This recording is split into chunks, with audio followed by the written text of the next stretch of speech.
Salve Maria Santíssima! Hoje iremos falar sobre o importante santo na história do Brasil, São José de Anchieta, o apóstolo do Brasil, tão fundamental aí na nossa catequização e também no teatro, na literatura e até mesmo na música. Vemos então que o apóstolo do Brasil, nasce no dia 19 de março de 1534, ou seja, data comemorada São José, pai adotivo ou adotado de Nosso Senhor Jesus Cristo, e está aí o nome, José de Anchieta, em homenagem ao pai de Nosso Senhor. Temos então que o nascimento dele foi nas Ilhas Canárias, na Espanha. Aos 14 anos, ele foi estudar filosofia no Colégio de Artes, pertencente à Universidade de Coimbra. E aos 17 anos, então, ele vai se entusiasmar com a Companhia de Jesus, com os jesuítas. E neste mesmo ano, ele vai se consagrar a Nossa Senhora integralmente à castidade dele, ou seja, ele vai ser celibatário, permanecer aí no celibato. Aos 19 anos, então, 3 anos já ingressos na Companhia de Jesus, ele de fato faz seus votos de castidade e obediência e se torna um jesuíta. Só que ele tinha um problema de tuberculose óssea, ele sofria muito na coluna, ele era um enfermo. Aí se tinha uma crença que os ares do continente americano, no Brasil, faria bem a ele. Então nisso ele vai ser mandado aqui para o Brasil, que os jesuítas tinham várias obras, também tinham na Europa, e uma das frentes era então o Brasil. Então ele vem ao Brasil, e nisso ele chega aqui na terceira leva de jesuítas, ele vai chegar na Bahia, em São Vicente, mas ele não fica também durante a vida dele só no Nordeste, ele também vai para São Paulo, onde vai ter um papel também crucial, vai fundar um seminário lá, também colégios, também importante na fundação da cidade de São Paulo, também vai atuar no Rio de Janeiro. Mas aqui voltando aqui para a história, a gente tem que, ao chegar no Brasil, os jesuítas tiveram aquela concepção que eles, para poder educar os indígenas, seria mais fácil fazer esses colégios, para educar principalmente as crianças e também nativos aqui que até então estavam desapegados à fé, não estavam mais frequentando, então, ou seja, os portugueses que estavam assim dando mau exemplo, assim possamos dizer, estavam agindo como maus cristãos. Ele faz esse trabalho com os nativos, com os portugueses e os mestiços até aqui, a partir desses colégios, e nisso também eles tiveram muita ideia do teatro, de incrementar o teatro para assim eles poderem entender a compreensão. Pensa bem, você vai ensinar uma pessoa que é de outra cultura, de outra língua, como é que faz esse trabalho? É um grande trabalho. Tanto que São José de Anchieta, ele em contato com os indígenas, ele se deixa ser aprendiz, ele vira um aluno, e em 6 meses ele vai falar muito bem a língua tupi. Em 1 ano ele vai fazer a gramática tupi.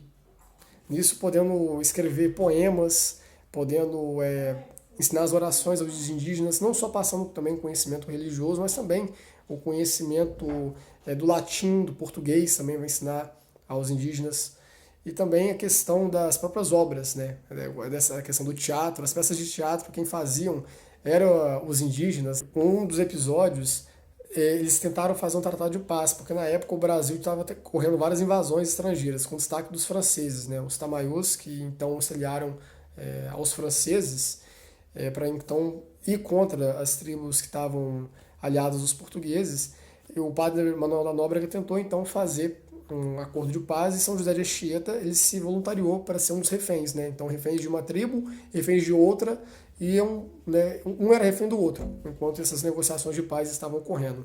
E nesse momento que ele ficou 5 meses em cativeiro, os tamaiós, os índios, eles entregavam mulheres para os prisioneiros.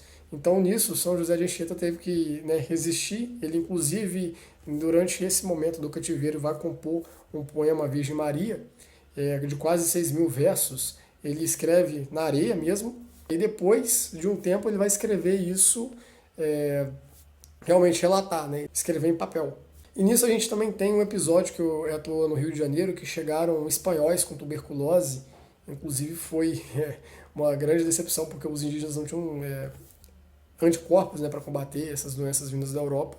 E nisso as casas de misericórdia, que não podiam só depender, que a gente está falando do século XVI. Então, assim, o rei dava esmola quando ele queria para ajudar. Então, eles viram que tinham que se fazer pessoas responsáveis por manter essas pessoas enfermas. E nisso aí que São José também de Anchieta vai ter um contato muito grande com os antídotos dos indígenas e também os antídotos que eles traziam da Europa para curar essas pessoas. Então curavam tanto os europeus quanto os nativos aqui então que viviam. Ele cuidando, né, dessas pessoas enfermas, ele também tem um grande conhecimento de botânica, né, por causa dessa questão dos antídotos e dos remédios. E nisso também ele deu uma grande assistência espiritual. Ele, inclusive, quando estava na companhia de Jesus, ele gostava muito de atuar como um coroinha, né, chegando a participar até de 8 missas diárias. A gente tem que um dos milagres que ele fazia, nos milagres dele, ele tinha dom de bilocação, ele levitava, né, tinham trajetos que eram impossíveis de fazer em determinado tempo para o ser humano, ele então tinha um dom de levitação. Ele lia pensamentos, se uma pessoa estivesse furiosa, se ele tocasse, ela se acalmava. Ele também conversava com os animais selvagens, né, lembrando muito também São Francisco de Assis. E também dos outros milagres que aconteceu é do índio Diego. Né? O índio Diego, até então, que vivia como um bom cristão, só que ele achava que não era necessário o batismo. E nisso o índio Diego morre. Aí nisso teve um dia que ele ressuscita, eu acho que ele fala lá para uma mulher para chamar o padre José de Anchieta. E nisso ela fala, mas José de Anchieta está em outro local, né? Ele está muito longe daqui. Mas aí ele fala, não, ele está vindo. Eu sei. Aí essa mulher vai, encontra o José de Anchieta, realmente estava ali a caminho, próximo ao local onde o índio estava, né? Batiza ele e o índio morre em paz, então assim, conseguindo a graça, né, de poder assim entrar no céu. E também temos que em 2014 ele foi declarado como padroeiro dos catequistas. Em 2010, seu nome foi inscrito no livro de aço dos heróis nacionais brasileiros. E ele é o número 1 da Academia Brasileira de Música. Bem, ele foi assim fundamental para a história do nosso país. Quando ele veio a falecer, ele estava ajudando um irmão. Ele fez meio que eu acho que um antídoto, né? Ia dar um remédio. E eu acho que antes de entregar, ele havia falecido. E nisso, os indígenas ficam com um grande peso, que consideravam ele como um pai, né? Porque ele aprendeu a língua deles, ele, enfim, tinha toda essa estima pelos índios. E nisso eles carregavam, né? Eles fizeram toda uma procissão até o Espírito Santo, foi que demorou uns 3 dias, né? 90 quilômetros. E no primeiro dia, interessante que a natureza se silenciou, não tinha nenhum barulho da natureza, enquanto eles carregavam o caixão. E quem fez questão de carregar foram os indígenas.